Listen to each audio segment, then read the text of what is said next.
En la actualidad necesitamos respuestas claras y concretas para enfrentar a la sociedad en la que nos toca vivir. Fe y actualidad. Respuestas bíblicas a los dilemas de hoy. Bienvenidos. Saludos queridos amigos, soy Gonzalo Chamorro y es un placer darle la cordial bienvenida a este espacio de reflexión en su programa Fe y Actualidad por la 99.7, El Camino, contenido que transforma. Estamos muy contentos de seguir compartiendo con toda nuestra comunidad virtual y desde ya queremos invitarle a que puedan participar junto con nosotros en las diferentes redes sociales que les sirven a ustedes tanto para reflexionar junto con nosotros como para responder a la pregunta del día. Y hoy el tema que nos convoca es la importancia de los credos y concilios en la historia del cristianismo. Y usted dirá, ¿con qué se come eso? ¿Con qué se traga eso? Pues bueno, estaremos reflexionando a lo largo de este espacio radial en la 99.7, El Camino, contenido que transforma. Y te comentamos que ya hemos posteado la pregunta del día, la cual te invitamos a que puedas responderla tanto en Instagram como en Facebook. Recuerda que nos puedes encontrar como Fe y Actualidad. La pregunta es, ¿qué importancia tienen los concilios de la Iglesia para la formación del pensamiento cristiano? Hoy me acompañan dos buenos amigos y un invitado internacional que se nos está uniendo hoy como panelista en el programa Fe y Actualidad. Y me refiero a David López, Amir Tejada y posteriormente estaré presentando a nuestro invitado especial. David, gracias por acompañarnos el día de hoy en este espacio de reflexión, Fe y Actualidad por la 99.7, El Camino, contenido que transforma. Un saludo a todos los radioescuchas. Muchísimas gracias por la invitación, Gonzalo. Será un honor estar aquí participando. Y pues a ver qué nos trae este tiempo de reflexión y de diálogo. Estamos muy emocionados al respecto. Muchas gracias y también nuestro buen amigo Amir Tejada, productor del programa y también panelista. ¿Qué tal? Bienvenido, Amir, gracias por compartir junto con nosotros directamente de la República de Nicaragua, pero bueno, hoy viviendo en el bello país, el país de la eterna primavera en Guatemala. Gracias por compartir junto con nosotros. Un saludo, Gonzalo, saludos, David, profesor Jules. Es un placer estar acá en este tiempo compartiendo con la audiencia y esperamos que sea un tiempo de bendición el poder escudriñar la historia, que básicamente el tema de hoy tiene que ver mucho con la historia. Así es, muchas gracias, Amir. Y bueno, ya lo anunció Amir y queremos presentar hoy una buena compañía, un buen amigo que estará junto con nosotros reflexionando. Su nombre es Jules Martínez, teólogo puertorriqueño, trabaja precisamente en la intersección de las realidades sociales y la teología. Tiene una licenciatura en antropología de la Universidad de Puerto Rico y por supuesto una maestría en divinidades y un doctorado en teología sistemática de la Trinity Evangelical Divinity School y por supuesto eso queda en Illinois. Y actualmente acabamos de recibir la noticia que a partir del mes de julio asumirá la posición de catedrático asociado de teología y director de la maestría en estudios teológicos en Trinity International University de Florida. Jules, bienvenido a este espacio de reflexión. Gracias por compartir junto con nosotros. Muchas gracias por la invitación. Estoy alegre de estar aquí con ustedes y más aún tocando temas que son importantes para todo cristiano. Así que muchos saludos a toda la radio escucha. Así que Dios les bendiga. Muchas gracias, así que queridos amigos, te invitamos a que te puedas conectar junto con nosotros. Avísale a todos aquellos que todavía no han podido ingresar a las redes sociales, tanto del Camino como de Fe y Actualidad, y por supuesto participa junto con nosotros en el programa del día de hoy. La importancia de los credos y concilios en la historia del cristianismo. Y desde ya puedes tomar papel, lápiz, lapicero, tablet, tableta, computadora, todo lo que tengas para responder a la pregunta del día. ¿Qué importancia tienen los concilios de la Iglesia para la formación del pensamiento cristiano? Mientras te preparas, haremos una breve pausa y ya retornamos aquí por la 99.7, El Camino, contenido que transforma. Búscanos en Facebook como facebook.com/feyactualidad.fm. Ya estamos de regreso, querida audiencia. Soy Gonzalo Chamorro y hoy en este espacio virtual y en la cabina de la 99.7 me acompañan los profesores Jules Martínez, David López y a nuestro buen amigo Amir Tejada. Y uno de los elementos que nos convoca el día de hoy es velar sobre la importancia, reflexionar sobre la importancia de la historia del cristianismo, la historia en términos generales para nuestro propio peregrinaje hoy como cristianos. Es decir, si usted se autoproclama discípulo del Señor, si usted se autoproclama como un seguidor del Maestro, usted debe saber por qué se autoproclama como tal. Y para eso la historia nos da un punto de partida de suma importancia para reflexionar reflexionar en cuanto a nuestras raíces y en cuanto a nuestros fundamentos como cristianos. Jules, indudablemente el hecho de haber estudiado teología sistemática, el hecho de haber interesado por la teología, eso no te ha desconectado inevitablemente de la historia, porque eso te define como teólogo y como pensador. Y antes de entrar, por supuesto, a los concilios, cuéntanos un poco acerca de tu testimonio, de tu interés por el ámbito teológico y también, por supuesto, por el ámbito histórico.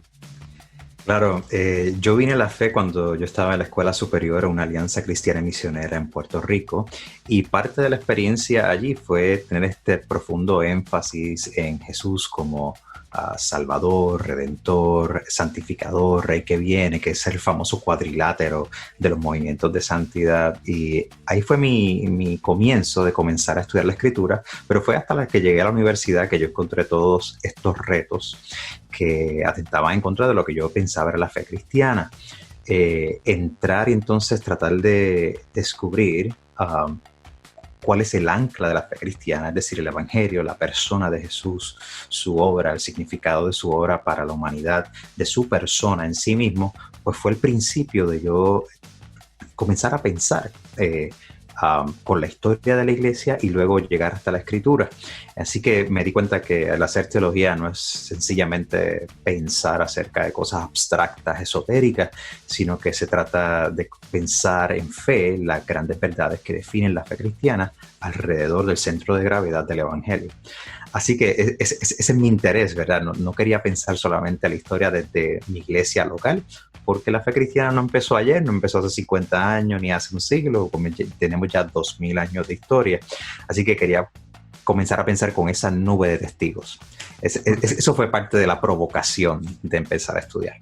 Y es interesante porque esos 2000 años de historia le anteceden otros 2000 o 3000 años de historia más, donde nosotros no podemos construir, David, la vida de Jesús de Nazaret en el vacío. Hay todo un proceso histórico donde Dios se va revelando a un pueblo, a una nación, a una comunidad, al antiguo Medio Oriente, y esa revelación está íntimamente relacionada, por supuesto, con la historia de la salvación, David, pero también está relacionada con un contexto social, cultural, económico, político, donde inevitablemente nos conectamos con la historia, con la literatura, con las interpretaciones de toda esa realidad, inclusive hasta en uno de los concilios, uno de los primeros concilios en Jerusalén, mencionados en Hechos capítulo 15. Así que hoy nos convoca el tema, David, de los credos y concilios que se fueron desarrollando en la historia del cristianismo, y lo primero quizás que podemos afirmar es que ningún credo y ningún concilio o ninguna afirmación teológica se da, como dice Jules, en el vacío. Hay un contexto que hemos de mencionar, debemos estudiar para comprender y entender por qué creemos lo que creemos hoy, David.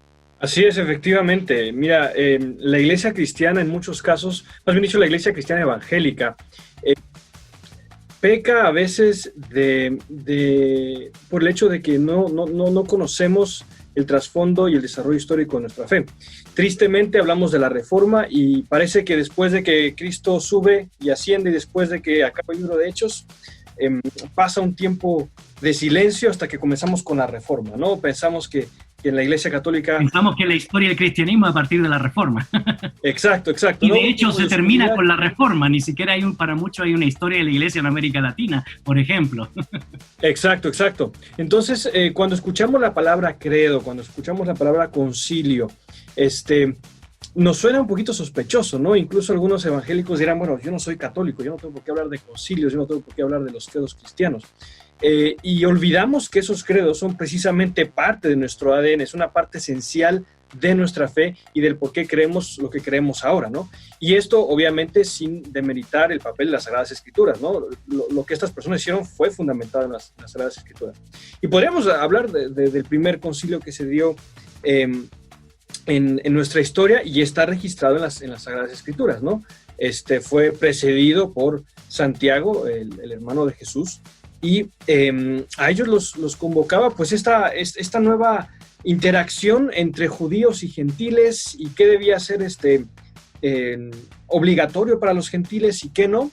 Y a partir de ese primer concilio tenemos también otros concilios pequeños que son los concilios no ecuménicos, que reunían a las personas de alrededor, a los obispos o a los pastores de alrededor, para tratar algún tema que tuviera relevancia con su fe. Y la fe, porque tenía que responder a un contexto, tenía que responder a las interrogantes que venían desde afuera, ¿no?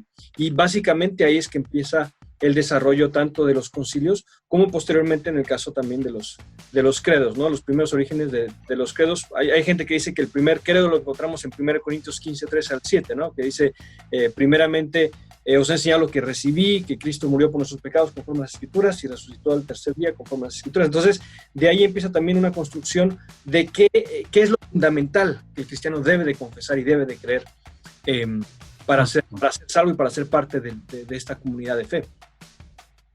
Correcto. Y por lo tanto es importante, Amir, que podamos definir, sobre todo para que nuestra audiencia pueda conectarse con esto de lo que estamos nosotros expresando, diciendo, a qué nos referimos cuando hablamos de credo, a qué nos referimos de manera más específica cuando hablamos de concilio. Ya el profesor Jules, el profesor David han mencionado en términos generales y sin embargo es importante, creo yo, que podamos tener una definición concreta y clara para que la audiencia pueda entender a qué nos estamos refiriendo antes de seguir hablando de credos y concilios, afirmaciones ortodoxas o heterodoxas que se han dado en la historia del pensamiento cristiano, amigo. Ok, básicamente lo que es un credo viene a ser una especie de fórmula doctrinal autorizada, una fórmula que la persona o el grupo que la hace dice o refiere de que esto es lo que esas personas, como menciona la frase latina, creen, es una confesión.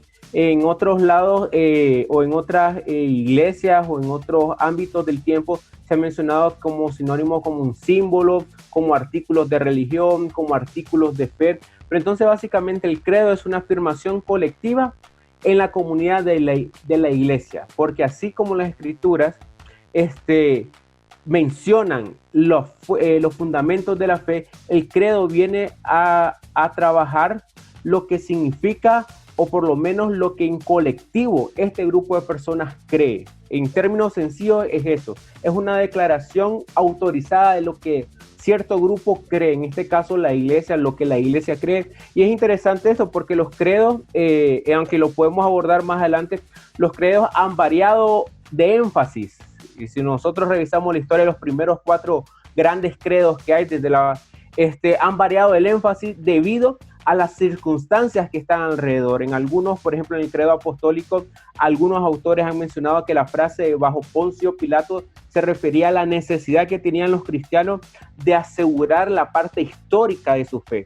Cuando se va al credo de Nicea, está la parte de asegurar la parte cristológica. Entonces, muchas veces los credos, dependiendo del tiempo, tienen un énfasis o un motivo especial. Y entonces básicamente eso es lo que son los credos. Los concilios básicamente son una reunión de los principales líderes donde se reúnen para debatir algunos temas. En algunos casos tienen que ver cómo defender la fe mediante una herejía, en unos casos cómo llegar a un acuerdo doctrinal, y de esa manera, a través de los concilios, muchas veces salen los credos. Entonces, cuando nosotros estudiamos la temática de hoy, credos y concilios por lo general van de la mano. Ok, muchas gracias. Y una de las cosas que debemos clarificar, Jules, también para nuestra audiencia que está escuchando concilios ecuménicos y va a pensar que los primeros concilios ecuménicos es una reunión de diferentes confesiones de fe, siendo que realmente no habían diferentes confesiones de fe o declaraciones que representaran a diferentes ámbitos de la reflexión cristiana, sino más bien los primeros, por lo menos los primeros 4 concilios, los primeros grandes 4 concilios, se le llaman ecuménicos porque precisamente venían de diferentes regiones y de diferentes lugares para poder precisamente, y que es algo que me gustaría que comentaran, resolver temas mayoritariamente de carácter cristológico, es decir, lo que estaba en juego era la doctrina de Cristo. Sí, parte del asunto de concebir estos concilios es ver que se trataba de una expresión de la comunión general de la Iglesia de Cristo en ese momento. La nueva comunidad que era compuesta de judíos y de gentiles que se estaban integrando alrededor de la buena noticia del Evangelio. Entonces, las primeras grandes necesidades que tuvo la Iglesia fue aclarar, organizar, sistematizar los contenidos de la fe para poder responder a unas necesidades de carácter misional. ¿Cómo comunicamos este evangelio a una audiencia pagana, una audiencia no cristiana, politeísta, o inclusive una audiencia monoteísta que venía también del judaísmo. Entonces, ante esa necesidad es que se ve la necesidad de articular mejor los postulados de la fe para atender varias amenazas. Así que, por ejemplo, temprano ya en el siglo II, tú tenés a uno de los padres de la iglesia, Ireneo, que desarrolla lo que algunos le han llamado la regla de la fe. Y esta regla de la fe era una concentración sobre el Evangelio, la historia de Jesús, su vida, muerte, su encarnación, vida, muerte, resurrección y ascensión, alrededor de la confesión de Jesús como Hijo de Dios, que viene del Padre y que es igual con el Padre. Esta regla de fe eventualmente se convierte en el credo de los apóstoles. No es que necesariamente los apóstoles escribieron ese credo, es que procede y es consistente con la enseñanza y la tradición de los apóstoles. Entonces, Ireneo, por ejemplo, estaba luchando con algunas personas que estaban ya diciendo que quizás Jesús, confesado como el Cristo, no era verdaderamente humano. Entonces tenía un cuerpo que parecía ser humano, pero no lo era más divino, etc. Entonces Ireneo se vio la necesidad de enfatizar la encarnación. Para Ireneo era importante decir que Jesús es el segundo Adán y que es completamente humano y divino. Otros escritores, y estamos hablando de pastores y de obispos, gente que estaban discipulando a sus iglesias, como Tertuliano, van a tomar ese mismo tema y lo van a llevar a otro nivel. Pero el credo de los apóstoles, que es una de las confesiones más resumidas y más concretas de la fe cristiana, que se comparte a través de todo, va a plantear la divinidad de Dios Padre, la divinidad y la igualdad y la humanidad de Jesucristo, la agencia del Espíritu Santo, la comunidad de los santos y la esperanza de la segunda venida del resucitado que fue crucificado. Correcto. Y en ese sentido, la gran pregunta que surge aquí, David, después de estas buenas afirmaciones que nos ha hecho Jules de lo que nosotros creemos, de lo que nosotros afirmamos, es que principalmente los credos y los concilios, más que decidir por una doctrina específica, surgen en primera instancia, y por supuesto en segunda instancia son afirmaciones, pero en primera instancia surgen como una respuesta a complejidades o interpretaciones o realidades filosóficas, metafísicas, etcétera, que se estaban dando en esa época, como el dualismo, como el gnosticismo, que fueron influyendo inevitablemente en el pensamiento cristiano, en las comunidades de fe, que fueron mucho más allá de Palestina y se entremezclaron en el mundo greco-latino. Y obviamente eso generó una serie de interpretaciones respecto a lo que muy bien mencionó Jules acerca de la figura de Jesús de Nazaret. Cuéntanos un poco cuál era el contexto que ameritaba que surgieran estas declaraciones, estos edictos, estas reflexiones que posteriormente se llevaron a nivel conciliar. Bueno, podríamos comenzar hablando de, como bien lo mencionó el profesor Jules, de esta idea que presenta a Jesús como un ser divino, pero que no parecía humano. Es más, vemos tal vez los vestigios de eso a los cuales Juan respondía, la carta primera de Juan, cuando habla del verbo que tocamos, ¿no? Que tocaron nuestras manos. Hay tal vez un incipiente gnosticismo que podríamos hablar, o más bien dicho, docetismo, ¿no? Entonces, la idea es, Jesús vino, pero lo que nosotros vimos no es completamente, más bien dicho, no es humano, parecía, ¿no? Y de ahí viene la palabra docetismo, de dosa.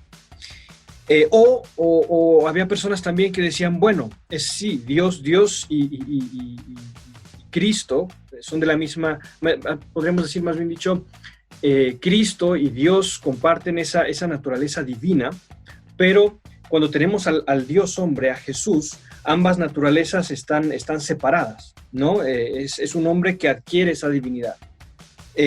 Y esto en última instancia podía provocar pues desviaciones o tenía implicaciones muy grandes. Es decir, si Jesús no es ser humano, no es uno de nosotros. ¿Cómo puede salvarnos a nosotros si no fue uno de nosotros, si no experimentó el dolor como nosotros? O si él no era uno con Dios, entonces en la cruz, ¿quién estaba padeciendo, no? y todas estas pequeñas implicaciones que a la larga realmente afectaban la doctrina entera del cristianismo. Y ahí tal vez podemos apuntar las 4 principales, y tal vez nuestros radioescuchas podrían después investigar en casa, ¿no? Tal vez las 4 principales herejías ante las cuales los concilios y los credos reaccionaron, que son el arrianismo y el gnosticismo, los cuales fueron respondidos en el concilio de Nicea en el 525. El arrianismo, que es Jesús no es totalmente... 325, perdón. 325, no sé. ¿Qué fue lo que dije? Gnosticismo y el docetismo, que también aparecen en ese Esa es la primera herejía que te vamos a condenar. Exacto. No, pero sí, suele pasar. 325. 325. Correcto, y de ahí el concilio de Calcedonia en el 451, que responde ante el nestorianismo y el monofisismo, ¿no? El monofisismo, que Jesús era una naturaleza, y nosotros al igual que la iglesia ortodoxa, al igual que la iglesia católica, nosotros confesamos que en Jesús hay 2 naturalezas, pero es una sola persona, hay una unión hipostática, ¿no? Entonces, todas esas pequeñas diferencias, como lo decía anteriormente, tenían implicaciones enormes, tanto para la misión como para la vida y como para la apologética de la misma iglesia. ¿Cómo respondemos ante aquellos que eran griegos? ¿Cómo respondemos ante los paganos, ¿no? que tal vez ni siquiera tenían religión ni siquiera emparentada con el judaísmo, ¿no? Entonces, básicamente ese es el punto, responder a las interrogantes que se presentaban y tener alguna especie de consenso entre lo cual todos como cristianos deberían de creer. Consenso que indudablemente no necesariamente Amir generó una respuesta en el momento. En algunos casos se llevaron debates interesantísimos, tal cual como lo hemos mencionado en Hechos capítulo 15, ¿verdad? El problema judaizante, que posteriormente se convertiría a finales del siglo I, en el siglo II, en el problema del ebionitismo. Posteriormente, tal cual como se ha mencionado muy bien tanto por Jules como por David, el tema del dualismo oriental que se heleniza va a influir en el pensamiento cristiano, y posteriormente en el siglo II, ¿verdad?, va a surgir el gnosticismo con mayor fuerza. Gnosticismo que, tal cual como se ha mencionado aquí, fue muy bien debatido y analizado por Ireneo de León. De hecho, los grandes historiadores dicen que hasta por lo menos los descubrimientos de Nag Hammadi, las únicas fuentes respecto al gnosticismo era precisamente el libro Contra herejías de Ireneo de León. Y así podríamos estar mencionando el caso de Tertuliano, el caso de Justino Mártir, el caso de grandes pensadores de la historia del cristianismo, Orígenes, que aunque se le quitó el título de padre de la iglesia, fue declarado como pagano, o un pensador pagano, un pensador más bien hereje, también fue alguien que respondió no solo desde las Sagradas Escrituras, no solo desde la revelación, no solo de las cartas, sino también utilizando la filosofía de la época para construir un pensamiento cristiano. Es decir, cuando nosotros apelamos y analizamos las doctrinas principales que nosotros creemos hoy, no podemos dejar de lado que casi todas las declaraciones fueron expresadas en el lenguaje de la época, bajo las categorías filosóficas de la época, y por eso hay que comprenderlas de acuerdo también a esa época, porque para nosotros pues es muy fácil decir la unión hipostática, pero bueno, ¿cómo se come eso en términos filosóficos a la luz de la historia del pensamiento? Por lo tanto, a mí lo que confluye aquí es una serie de reflexión, una serie de pensamientos que se van dando en circunstancias que van afectando los fundamentos de la fe cristiana, las enseñanzas del Mesías o las declaraciones de los apóstoles que fueron importantes a la hora de construir la cristología, como la que mencionaba David respecto al Verbo encarnado o a la encarnación de nuestro Señor Jesucristo. Y eso obviamente ameritó que los concilios no solo, como hemos dicho, fueran declaraciones o decretos, sino también reflexiones en el contexto histórico que les tocó vivir a los pensadores, a los cristianos, a aquellos que querían dar respuesta no solo a las acusaciones de los filósofos de la época, no solo a las acusaciones populares o vulgares de ese periodo, sino también a los ataques que los grandes pensadores hacían en ese periodo dentro del cristianismo o fuera del cristianismo. Correcto, entonces, haciendo una especie de resumen para nuestros oyentes, para las personas que nos están viendo en Facebook. Hemos hablado de algunos concilios y para ubicarlos en el trazo histórico, por lo menos hemos mencionado más o menos 4. El primer concilio, el primer gran concilio, el concilio de Nicea en el 325, el concilio de Constantinopla en el 381, el concilio de Éfeso en el 431 y el concilio de Calcedonia. Cada uno de estos concilios ayudó a responder a un elemento distorsionado de la enseñanza que había en la época. Y aquí yo quiero mostrar un punto importante, si me permiten, que es que muchas veces en estos tiempos la herejía en estos primeros siglos permitió que los cristianos se pudiesen juntar a través de un concilio y hacer declaraciones de la ortodoxia cristiana, de lo que realmente ellos creían, y eso ayudó a definir la fe, hasta el punto que ahora, 2000 años después, es lo que nosotros seguimos sosteniendo. Entonces, este papel de la herejía como tal en estos primeros siglos, David mencionaba algunos elementos, ayudaron a los cristianos a poder definir la fe, a poder establecer esos principales argumentos de fe. Y ha tenido tal impacto. Hace un par de años, por ejemplo, salió una canción de este grupo australiano de música y sacaron una canción que se llama Creo, que básicamente es el credo cantado. Y muchas veces, y yo estoy seguro que para muchos cristianos y mucha generación joven, fue como que descubrieron el agua en el desierto. ¡Ay, esto! ¡Qué bien! Pero es algo que ya estaba en nuestra historia. Y ahí retomo algo que mencionaste al inicio. Necesitamos conocer nuestra historia, y especialmente el cristianismo. Se mencionó que muchas veces en algunos círculos las iglesias trazan su historia a la Reforma. Yo debo de confesarme, yo trazaba mi historia del cristianismo a la fundación de mi iglesia y quizás un par de décadas más atrás. Pero realmente creo que es un deber importante que nosotros como cristianos podamos conocer nuestra fe, y no solo es leer la escritura, correcto, que es lo fundamental, pero también es conocer la historia y lo que grandes pensadores a través de la historia lograron definir. Y conocer esa parte, por lo menos estos primeros 5 o 6 siglos del cristianismo, nos ayuda quizás a evitar un montón de herejías modernas.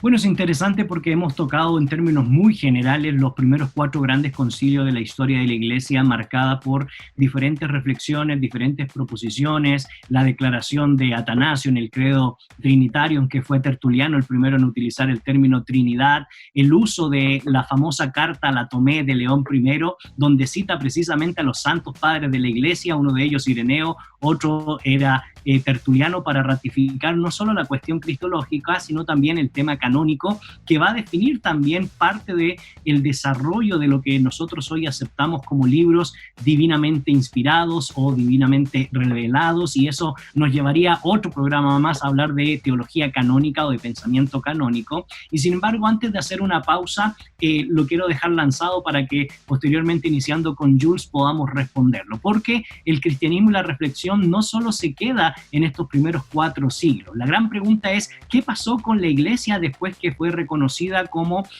o el cristianismo fue reconocido como la religión oficial del imperio? ¿Qué sucede con la Iglesia cuando cae el Imperio Romano y entonces hay una división, por ejemplo, también en el imperio, en el área oriental con Constantinopla, en el área occidental con Roma? ¿Qué va a suceder con las interpretaciones de Gregorio I, de Agustín de Hipona, y posteriormente cómo influyó en los diferentes concilios de Nicea II, Constantinopla II, III, o los famosos concilios lateranos que marcaron el rumbo de la Iglesia, sobre todo su sentido de poder y hegemonía? Y eso estaremos reflexionando después que tengamos esta breve pausa, así que te queremos invitar a que no te desconectes de la sintonía de la 99.7, El Camino, contenido que transforma. Ya retornamos.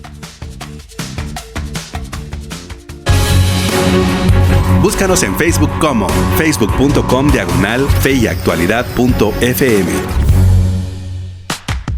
Ya estamos de regreso, queridos amigos. Soy Gonzalo Chamorro y en este espacio virtual y en cabina de la 99.7 me acompañan los profesores Jules Martínez, David López y Amir Tejada. Y hoy estamos dialogando sobre un tema de mucho interés, o por lo menos queremos que sea de mucho interés para ustedes, y tiene que ver con la importancia de los credos y concilios en la historia del cristianismo. Y hemos posteado en nuestras diferentes redes sociales la pregunta del día: ¿qué importancia tienen los concilios de la Iglesia para la formación del pensamiento cristiano? Te invitamos a que puedas encontrarnos como Fe y Actualidad tanto en Instagram como en Facebook para que puedas participar junto con nosotros. Jules, una de las cosas que planteamos antes de esta pausa era que el cristianismo no se limitó a los primeros 4 concilios o a los primeros grandes 4 concilios ecuménicos, que fueron importantes, y sin embargo el cristianismo fue evolucionando también en contexto y bajo circunstancias diferentes. No era lo mismo las declaraciones que se hicieron en términos conciliares a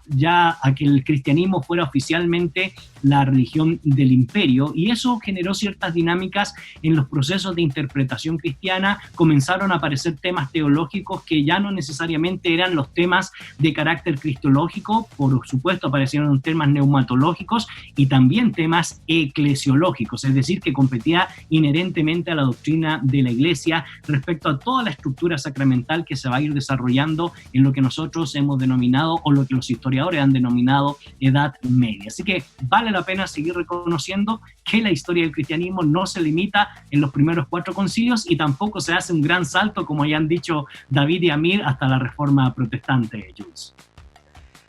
Sí, como estamos diciendo, los concilios van a reflejar las preocupaciones misionales de la Iglesia, y cada concilio va a tratar de ser fiel al consenso de la sabiduría confesional que tuvieron los cristianos y los líderes obispos que representaban toda la Iglesia en aquel momento del concilio anterior. Las preocupaciones principales siempre fueron la agencia de Jesucristo, su naturaleza y su obra con relación al Padre, y luego otros concilios van a añadir una preocupación por la agencia y divinidad y personalidad del Espíritu Santo. Entonces, por ejemplo, ya en el concilio de Constantinopla en el 381 se condenaron visiones que devaluaban la divinidad del Espíritu Santo. Y para el 589, que fue el concilio de Toledo, se introduce una frase que va a ser polémica, que es la frase del filioque, es decir, se le añade esta frase al credo de Nicea para especificar que el Espíritu no solamente procede del Padre, sino que procede del Hijo.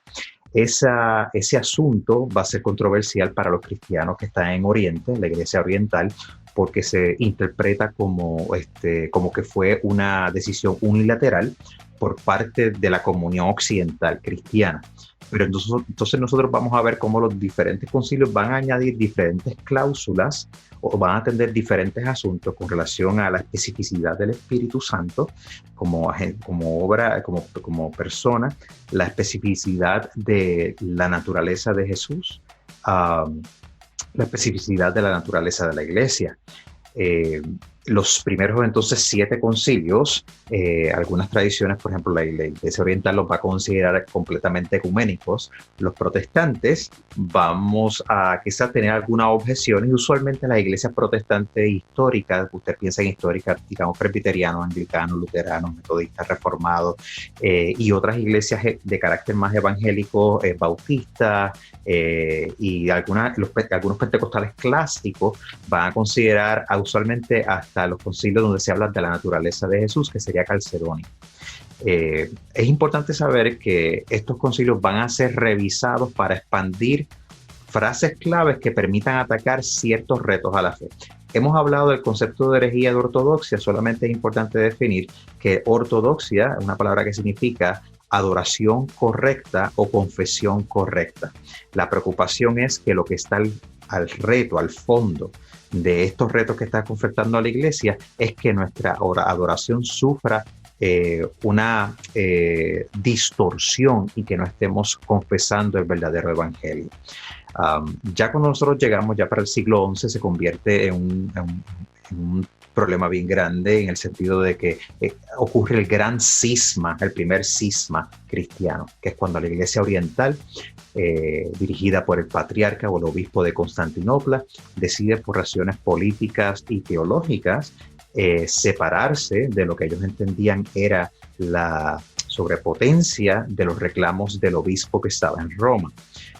Habían asuntos políticos, habían asuntos de guerra, habían asuntos de preocupaciones teológicas, y ahí ocurre la primera gran división de la iglesia, y la iglesia oriental va a reclamar que ellos están realmente volviendo a los padres de la iglesia. Ya ahí estamos al nacimiento de la teología medieval.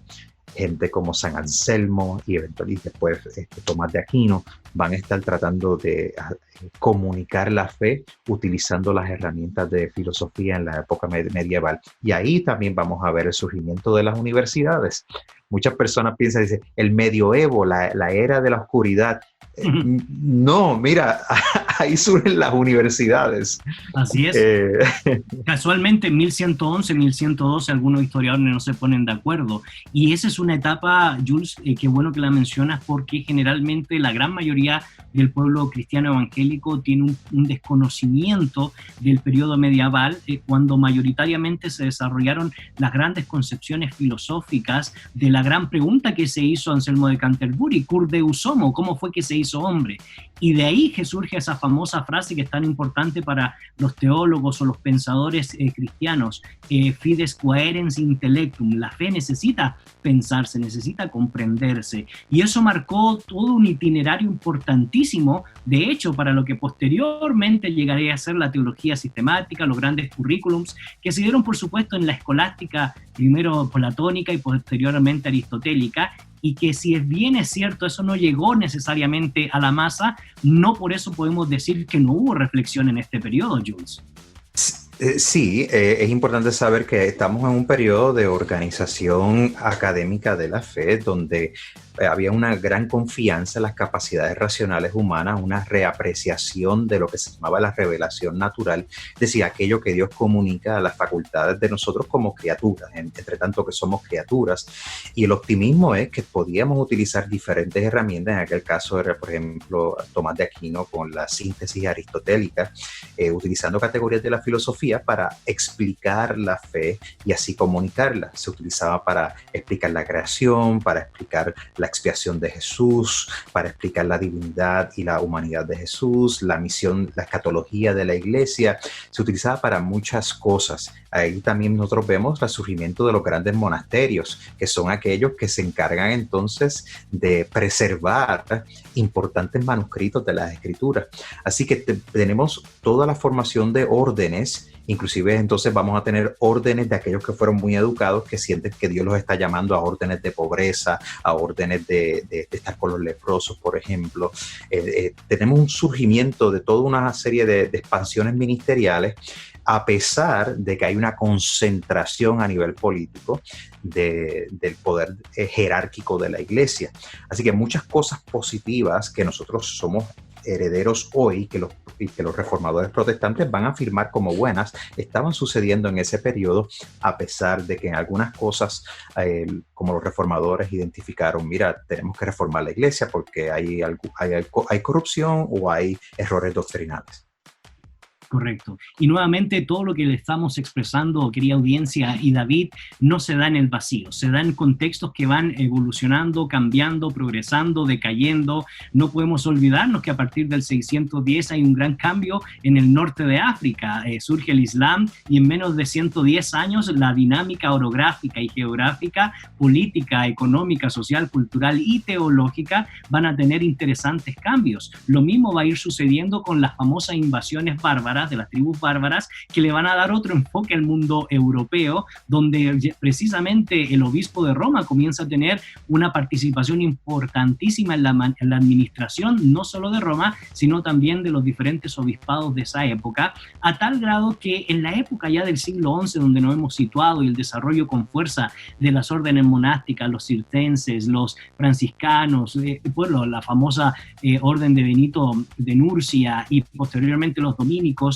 y nuevamente hay muchas cosas que podríamos estar reflexionando y pensando. Todos esos periodos, todos esos concilios que se van a dar también son producto de estas circunstancias que se están viviendo. Por un lado, a nivel teológico, filosófico, y por otro lado, resolver problemas meramente de carácter administrativo, meramente de religiosidad popular. En los concilios lateranos casi todos tratan el tema de aceptar el culto a las imágenes o no, el tema de la simonía, el tema de los oráculos o las profecías, por ejemplo, en el famoso Cuarto Concilio Laterano de Joaquín de Fior, que posteriormente va a reactivarse en épocas de el descubrimiento de América, la expulsión de los moros y de los judíos en 1492. Entonces, ¿a qué quiero llegar, David? Y me gustaría que pudiera conversar un poco para no quedarnos solo en la Edad Media, en que todas estas dinámicas, todos estos concilios, todas estas disputas administrativas, todas estas altas reflexiones teológicas y filosóficas también son producto de la época, del contexto y de las circunstancias que están viviendo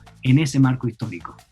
Sí, y podemos decir, creo que sin menor atisbo de duda, que los primeros concilios ecuménicos forman también la fe evangélica. O sea, yo creo que muchos tendrían la pregunta, ¿los evangélicos eran parte de eso? ¿Los evangélicos son parte de eso? Sí, o sea, esa historia es parte de nuestro ADN.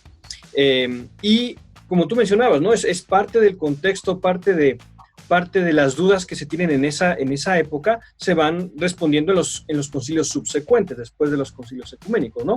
Y ya llegamos después al rompimiento con la Iglesia de Roma en 1519, y después de eso ya no vamos a tener concilios, pero sí vamos a tener, en lugar de credos, van a ser ciertas fórmulas o confesiones de fe, de las cuales ya somos herederos en mayor o menor medida, ¿no? Ya hablamos de las confesiones de fe, de, por ejemplo, los 67 artículos de fe de Zwingli en el 523, o la confesión de Augsburgo por Lutero y Melanchthon en el 530, o la fórmula de Concordia en el 1577, o la de Westminster en el 646. Ya no son credos, porque no son creídos por todos, porque ya no hay un concilio universal que avale eso, pero de mayor a menor medida modifican o van influenciando nuestro ADN como cristianos. Ahora, hay algo muy importante aquí. Tú mencionabas que hay un factor contextual en todos estos concilios, y en muchos sí los hubo, pero había otros factores que permean los años y permean los contextos de una manera muy interesante. En 2018, la revista Christianity Today citó un artículo de un ministerio que había hecho una encuesta a muchos adultos en Estados Unidos. Y fíjate, es interesante, el 59%, prácticamente el 60% de los encuestados, el grupo de los encuestados, dijo que el Espíritu Santo no era un ser, no era una persona, sino era una fuerza, lo cual va en contra de todos nuestras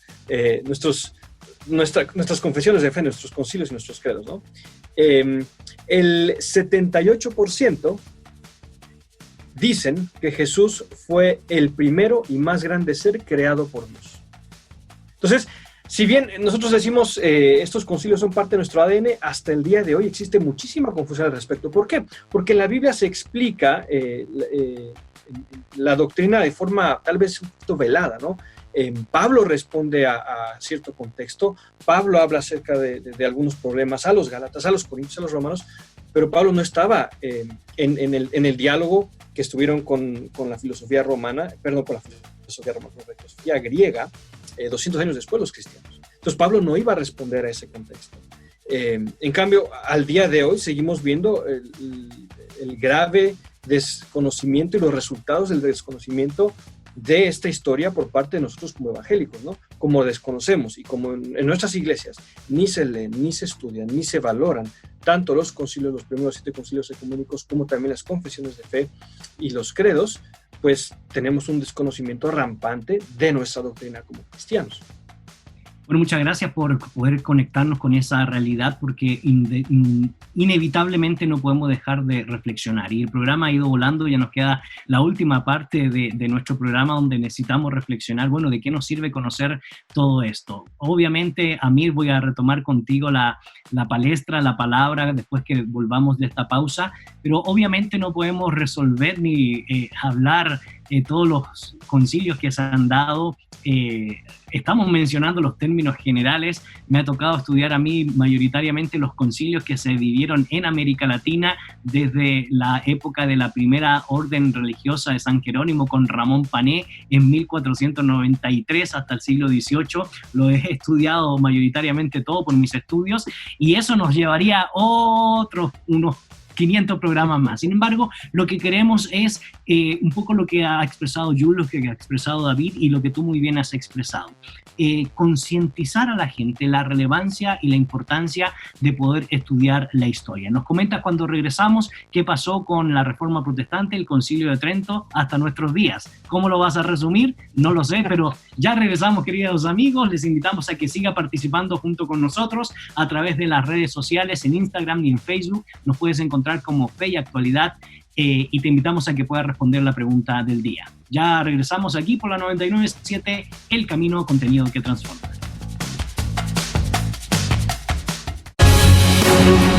Búscanos en Facebook como facebook.com/feyactualidad.fm. Ya estamos de regreso, queridos amigos. Soy Gonzalo Chamorro y en cabina y en este espacio virtual nos acompañan los profesores Jules Martínez, David López y Amir Tejada. Y hoy estamos teniendo una agradable conversación y no por eso menos complicada. Realmente no es fácil resumir tantos años de historia y específicamente temas de credos, temas de concilios, temas de ortodoxia, heterodoxia, herejía, no herejía, sana doctrina, como dirían algunos en nuestros contextos, en un ambiente de radio y en un ambiente tan limitado en cuanto al tiempo. Y sin embargo, lo que queremos con ustedes, queridos amigos, querida comunidad virtual, es incentivarlo, es inspirarlo a que se apasionen por la historia y que puedan comprender por qué hoy creemos lo que creemos, por qué hoy afirmamos lo que afirmamos, qué ha sucedido en el pasado respecto a las declaraciones que hoy se convierten en ley de Medo y Persa en nuestras confesiones de fe. O también, ¿por qué no tenemos, como decía David, claro, ciertas doctrinas que se supone que ya han sido ratificadas y afirmadas y sin embargo hoy nos expresamos en términos heréticos de algo que supuestamente ya fue resuelto? ¿Será que no conocemos la historia y por eso nuestra tendencia es a repetir los errores del pasado? Bueno, queremos saber su opinión y por eso te invitamos a responder la pregunta del día. ¿Qué importancia tienen los concilios de la Iglesia para la formación del pensamiento cristiano? Amir, nos quedamos en tiempo de la Reforma Protestante. David nos llevó a esa etapa y uno de los concilios que van a surgir como respuesta antagónica a la Reforma Protestante es el Concilio de Trento. Y también hicieron menciones de sínodos o de confesiones que el mundo protestante va a desarrollar para ratificar también, ¿por qué no decirlo?, su oposición a la tradición magisterial de la Iglesia expresada en el Concilio de Trento. Amir, cuéntanos y resúmenos la historia. Bueno, un gran desafío. Pero bueno, David nos deja con la Reforma Protestante. La Reforma Protestante básicamente causa una división en la Iglesia que está presente para el siglo XVI y obviamente la Iglesia institucional tiene que responder. Y la Iglesia institucional responde a través de lo que se conoce en la historia como el Concilio de Trento, que más o menos duró entre el 1545 al 1563. Por ahí estuvo el Concilio de Trento. ¿Qué es lo que hizo básicamente el Concilio de Trento? Bueno, básicamente algunos han logrado decir que se hace una defensa a las Sagradas Escrituras, que se trabaja el tema del pecado original, se trabaja el tema de la santificación, de la gracia, pero sobre todo se hace un fuerte énfasis al culto a las imágenes y a las indulgencias. Hay que recordar que en este contexto una de las grandes críticas de Lutero y de todos los reformadores fueron a las indulgencias. Y el Concilio de Trento hace una especie de defensa a las indulgencias. Y además, obviamente, se condenan los errores de Lutero. Básicamente, este concilio es una especie de contrarreforma, de establecer los principios de la contrarreforma o de los lineamientos que tiene que tener ahora la Iglesia Católica. De hecho, mencionando de la Iglesia institucional, la Iglesia Católica que nosotros conocemos tal cual hoy, tiene sus raíces en Trento. Si nosotros revisamos los documentos de Trento, nosotros vamos a entender cómo funciona la Iglesia Católica hoy. Y si realmente los revisamos a profundidad, vamos a encontrarnos con una u otra declaración con la que nosotros vamos a poder decir, bueno, esto no está mal. pero obviamente hay que estudiarlo y hay que hacer esas conexiones históricas. Y eso es un elemento importante cuando estudiamos esta época, porque muchas veces podemos caer en el error de satanizar todo. Esto está malo, y lo tiramos al bote de basura todo el paquete. No, realmente hay que dedicar el tiempo, dedicar el espacio para poder leer, para poder estudiar lo que está pasando en este ambiente que no es nada fácil, es complejo. Tenemos revoluciones, tenemos grupos de personas que están pensando diferente y de repente encontramos uno u otro reformador que hasta tienen ideas que no son parecidas entre ellos. A esto sumamos lo de la Iglesia Católica. Entonces realmente hay que dedicar tiempo porque no es justo venir y tirar todo de un solo a la basura cuando realmente hay elementos importantes que nos ayudan a entender nuestra historia y nos ayudan a entender por qué Lutero dijo lo que dijo. Entonces, cuando nosotros vemos y revisamos los documentos de Trento, nosotros entendemos por qué Lutero hacía lo que hacía, por qué los reformadores escribieron lo que escribieron, por qué se opusieron a lo que se opusieron. Y no solo venimos y nos casamos con las confesiones así por así. Y yo creo que ese es un elemento muy importante. Qué bueno que estés planteando eso, la importancia de reivindicar la historia y poder entender a los grandes pensadores de esa época, incluso los concilios, como por ejemplo el de Trento. Nuestro primer acercamiento como cristianos es satanizarlo, y sin embargo hay detrás de todo eso una reflexión interesante, aunque se opongan muchas dinámicas en términos de anatemas, tal cual como lo hicieron los protestantes en las confesiones posteriores, porque fueron mutuamente las declaraciones de anatemas. No por eso debemos dejar de lado la teología académica y la teología profunda. Hay ciertos elementos del nominalismo o de la teología escotista, y cuanto más la teología natural, que va a influir en el pensamiento de la época. Por ejemplo, el caso del pensamiento de Francisco de Vitoria, inherentemente para el tema de los derechos humanos, es fundamental sobre su concepto del totus orbis. O podemos estudiar en esa época el modus parisensis de ese periodo, que era fundamental e importantísimo para la reflexión teológica, que influyó en la ratio studorum de la compañía o los colegios de la Compañía de Jesús, donde hay reflexión filosófica y teológica. Ahora, tenemos que hacer obviamente esa evaluación histórica y tenemos que internarnos a profundidad en la historia y no solo quedarnos, Jules, en los montes o en los picos, sino también descender a los valles para comprender a cada pensador. Y yo sé que eso es una disciplina que exige mucha lectura, pero también exige mucha responsabilidad. ¿Por qué? Porque en esta última etapa y en estos pocos minutos que nos van quedando, inevitablemente la historia no solo se constituye por estos altos picos de pensamiento que se han dado y de manera superficial como hemos estudiado la historia, sino también necesitamos descender a los valles para poder comprender por qué se pensó como se pensó, por qué se dieron esas declaraciones que se dieron y así sucesivamente, Jules. Sí, cuando pensamos en el propósito de los credos, entonces lo que estamos tratando es de comunicar la idea de que los credos fueron diseñados para resguardar, para comunicar, para preservar lo que Dios ha revelado y de lo que Él estaba haciendo en Cristo para reconciliar todas las cosas. En las Escrituras es un diagnóstico de nosotros mismos, del mundo, de la creación. Tiene el propósito de comunicar esta verdad revelada, tiene el propósito de preservar el ímpetu de la misión cristiana en fidelidad al Evangelio. Los credos se convierten entonces como unos mapas de vida. Son mapas que informan la praxis, son mapas que informan la relación pactual que Dios ha desarrollado con nosotros y que nos dan plena confianza en el protagonista de la historia, que es Dios Trino, Dios Padre, Dios Hijo y Dios Espíritu Santo. Entonces yo acepto y reconozco los credos porque soy parte de la iglesia, y si yo voy a ser un fiel creyente en el momento que a mí me pregunta ¿qué es lo que tú crees? Yo creo que no hay fórmula más linda que tú puedas repetir.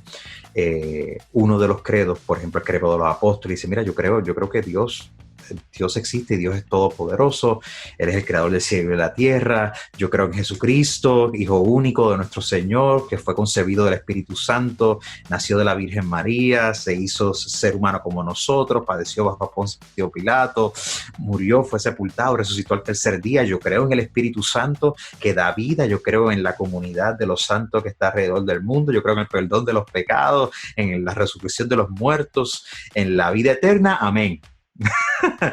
O sea, ese es el credo de los apóstoles. Es algo lindo que yo como adulto y como niños, a nuestros niños los podemos enseñar. Cuando tú tienes ese mapa en tu mente, en tus ojos, tú no tienes que conocer tantas cosas en las escrituras, lo cual nos va a tomar toda una vida, pero si alguien viene con un mensaje que es contrario a este único resumen, tú vas a estar con la comunión de los santos diciendo, espera. Eso no es lo que nosotros creemos, eso es lo que la fe cristiana ha creído a través de la historia. Correcto. Y por eso es importante velar y reflexionar y incentivar, David, a la comunidad virtual a que tomemos en cuenta todo esto. No podemos obviamente resolver lo que nosotros creemos hoy en términos de una hora, como decíamos hace un rato, de la importancia y la relevancia de poder comprender y estudiar no solo los credos, no solo los concilios, sino también lo que hay detrás de todo esto para tener una comprensión mucho más profunda de lo que hemos expresado y lo que hemos ratificado. Bueno, nos van quedando pocos minutos y sin embargo necesitamos desafiar a nuestra audiencia, David. Y si tuvieras que decirle tú como historiador, como estudiante o apasionado por la historia a la comunidad de creyentes o a aquellas personas que se preguntan por la revelación o que se preguntan por la tradición judeocristiana o que se preguntan cómo fue que el cristianismo ha tenido sus altos y sus bajos, pues qué consejos podemos darle en términos pastorales, pero también en términos intelectuales de lo que implica el tema que nos convoca el día de hoy, David. Pues las Sagradas Escrituras son nuestra máxima autoridad de fe, pero también para entender las Sagradas Escrituras tenemos lo que la Iglesia ha creído a lo largo de la historia. Y los credos y los concilios también son parte de eso. Entonces debemos de recordar que nuestra fe y nuestras creencias y nuestra práctica como cristianos depende y ha sido moldeada por estos concilios y por estos credos. Entonces, mi desafío es leer, investigar, ¿por qué no memorizarlos? Son parte de nuestra historia y poder con ello incentivar, recomendar a otros para que también lo hagan, para que recordemos también como cristianos que estos símbolos de fe, estos credos también son parte de nuestra fe como cristianos y son muy útiles para, como bien decía Jules, recordarnos en pocas palabras qué creemos como cristianos, para no desviarnos de nuestra fe. Muchas gracias. Amir, cuéntanos tus reflexiones acerca del tema que nos convoca el día de hoy y los desafíos también que podemos dejar para toda nuestra audiencia. Como reflexión yo creo que pensaría en la importancia de la historia en la fe. Creo que si pueden marcar una frase, creo que sería esa. La importancia de la historia en la fe. Sí, la escritura como tal, leer la escritura es sumo, es sagrado, es bueno. Pero recordemos que tenemos historia como cristianos. Y como cristianos también tenemos que acudir a esa historia para tratar de averiguar qué pensaron los cristianos en las diferentes épocas y cómo eso ayuda y fortalece mi fe en la actualidad. Creo que esa sería la principal reflexión que tendría con respecto al programa. Y pensando en los desafíos, yo creo y escuchaba a David mencionar un poco acerca del estudio de esto, de los credos, el estudio de los concilios, y yo pensaba la disponibilidad de material que nosotros tenemos ahora. Yo pienso en la generación anterior, la generación de mis padres, de mis abuelos. La disponibilidad de material de este tipo era escasa, era limitada.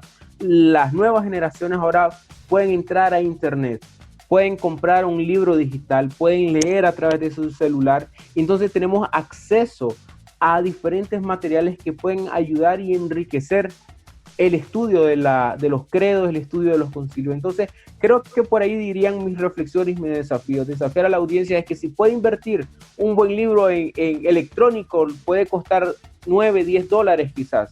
Un buen libro físico puede costar un poquito más, pero tenemos esa accesibilidad de poder pedir en la librería, poder pedir en internet algún material que ayude a entender nuestra historia como cristianos. No solo nuestra historia que se remonta a la Reforma, sino nuestra historia que se remonta desde el siglo I.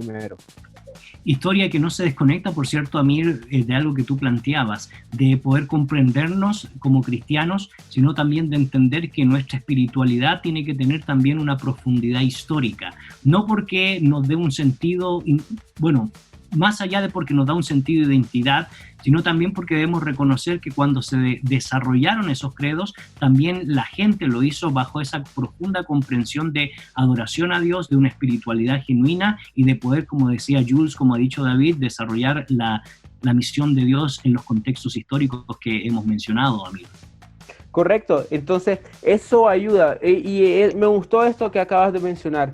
No lo hicieron por simple reflexión teológica, no se sentaron a hacer los credos, ay, no tengo nada que hacer, miremos qué escribimos. No, ellos lo hicieron con una parte profunda de espiritualidad, teniendo en gran valor la fe. Y muchas veces, tristemente, nos podemos acercar a la historia como algo, como una dicotomía, esto es intelectual, no tiene que ver nada con mi fe, con mi espiritualidad, no.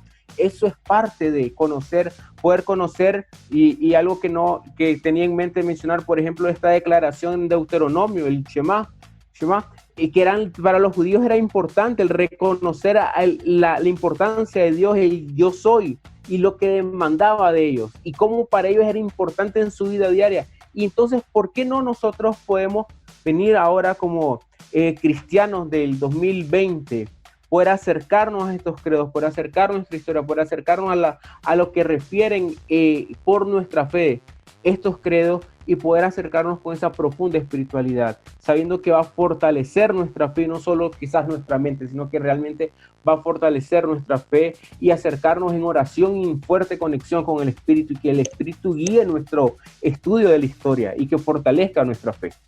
Correcto.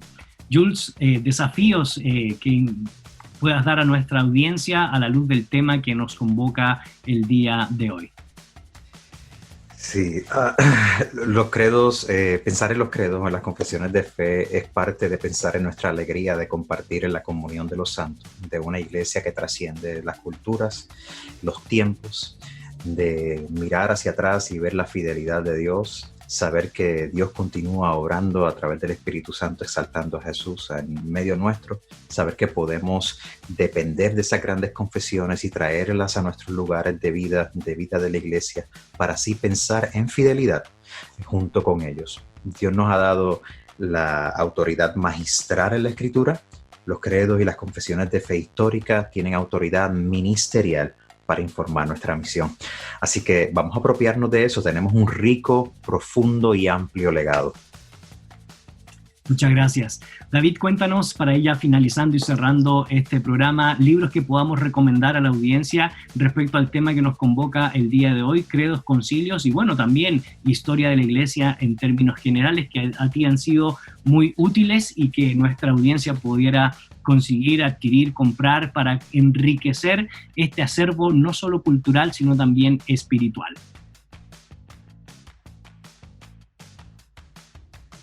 Perdón. Lo muteaste de nuevo. Ahí estás. Ahí está, ok, perfecto. Bueno, se me vienen dos libros a la mente. El primero es el ya clásico Historia del Cristianismo de Justo González. Si usted va a cualquier librería cercana, ahí lo va a encontrar. Entonces, esa sería una muy buena opción. Y el segundo es un libro reciente. El autor es John A. Gookin, y es el libro que se llama El Sendero del Cristianismo en los primeros 100 años. Ahorita acaba de salir la primera edición en español. Es un libro bastante grueso, es un libro muy bueno. El escritor es un profesor del cristianismo bizantino. Entonces es un recurso excelente y ahorita lo está trayendo aquí a Guatemala la editorial Querigma. Entonces es un recurso que ya el segundo tomo estará pronto a salir y bueno, sería un buen material. Así es. Amir, cuéntanos.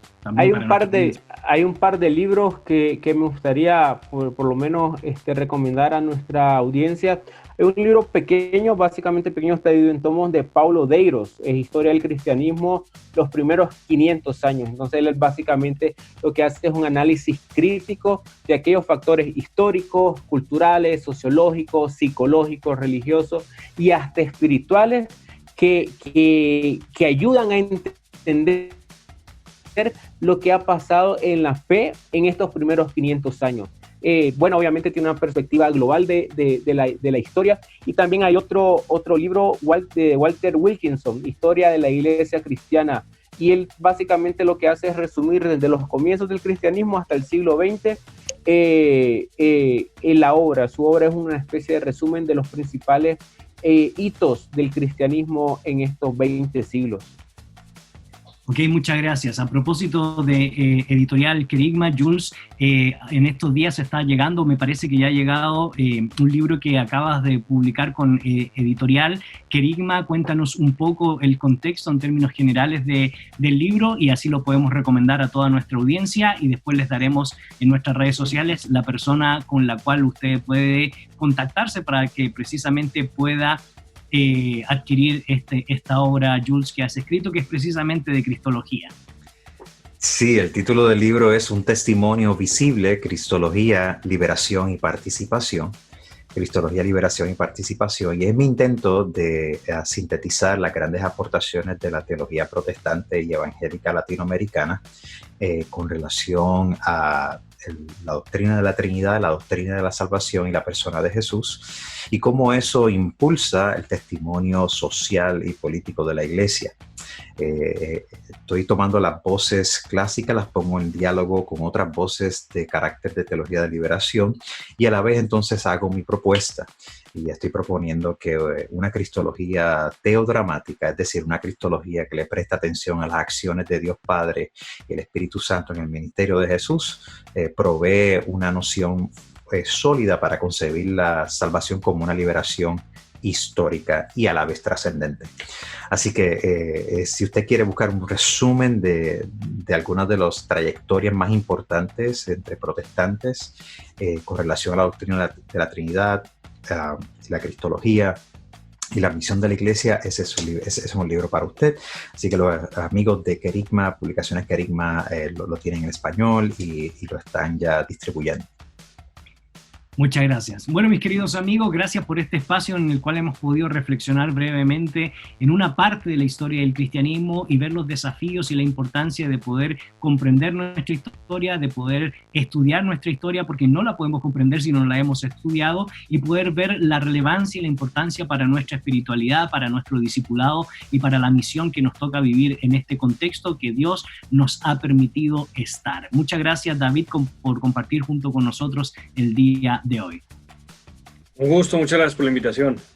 Amir, igualmente, muchas gracias por reflexionar junto con nosotros en este espacio radial.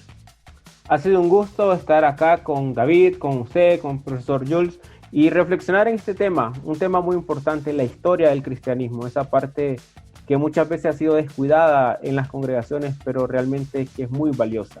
Así es. Y Jules, muchas gracias por dedicar un espacio de tu tiempo para compartir en esta conversación que no se agota indudablemente en 1 hora y pico de programa, y sin embargo esperamos que nos desafíe a todos a seguir estudiando y viendo la importancia de la historia.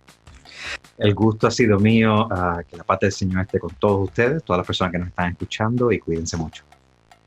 Y ustedes, queridos amigos, les invitamos a recordar que pueden descargar nuestro libro del Instituto Crux, Diálogos en tiempos de crisis, reflexiones a partir de la pandemia. Puede hacerlo a través de la página www.institutocrux.org, y te invitamos a que estén atentos a nuestras redes sociales por Facebook o por Instagram, las redes sociales de Fe y Actualidad, para que puedan descargar los diferentes artículos y propuestas que estamos haciendo como programa de radio, pero también como entidad que nos respalda, es decir, el Instituto Crux. Queremos desearle un excelente día, que no se desconecte de la sintonía de la 99.7, El Camino, contenido que transforma. En nombre de Jules Martínez, David López, Amir Tejada y su servidor Gonzalo Chamorro, les deseamos un excelente día, les deseamos bendiciones desde Fe y Actualidad.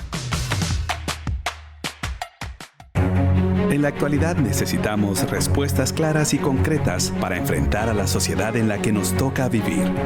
Fe y Actualidad. Respuestas bíblicas a los dilemas de hoy. Hasta la próxima emisión. Esta es una producción de iRadios Guatemala Centroamérica.